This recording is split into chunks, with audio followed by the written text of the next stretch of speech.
বশীকরণ জগতে সবাইকে স্বাগত। তো বন্ধুরা, আজকে আপনাদের দেব চন্দন পড়া বশীকরণ। এই বশীকরণ বিদ্যা দিয়ে শুধুমাত্র স্ত্রীরা তার স্বামীকে বশীকরণ করতে পারবেন। এই বিদ্যাটি একটি পরীক্ষিত বিদ্যা এবং খুবই কার্যকরী একটি বিদ্যা। তো অনেক স্ত্রী রয়েছেন যাদের স্বামী তাদের নিজ স্ত্রীকে ঠিকমতো ভালোবাসেন না, তাদের কথা শোনেন না। তো সেক্ষেত্রে অনেক স্ত্রীরা অত্যন্ত দুঃখী হয়ে থাকেন।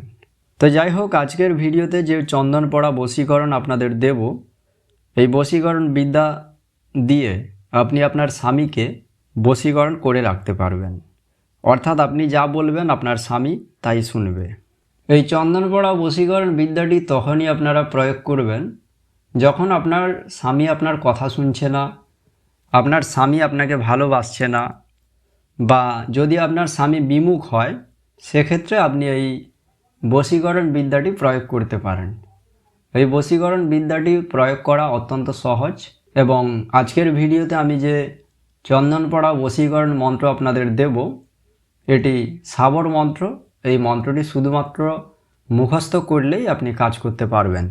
যে কোনো শনিবার, মঙ্গলবার অথবা পূর্ণিমা, অমাবস্যা দেখে মুখস্থ করবেন এবং এই মন্ত্রটিকে কাজে খাটাতে হবে যে কোনো শনিবার, মঙ্গলবার, পূর্ণিমা অথবা অমাবস্যার দিন।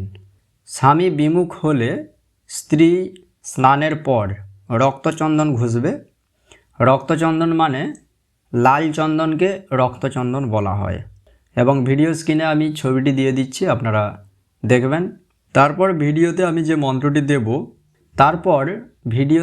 মন্ত্রটি দেব, এই মন্ত্রটি 7 বার বলে সেই চন্দনের উপরে 7টি ফুঁ দেবেন।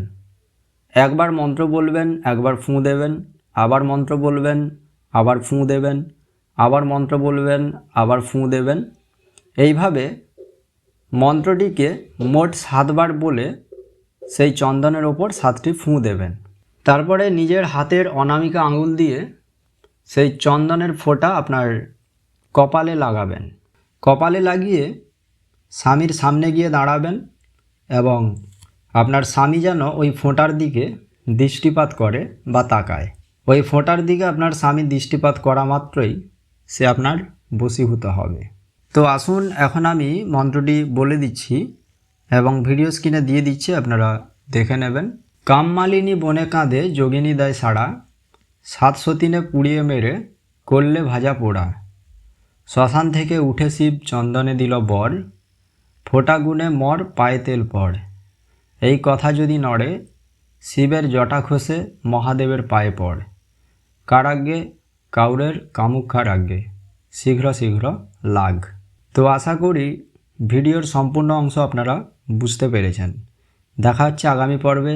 সবাই ভালো থাকবেন। ধন্যবাদ।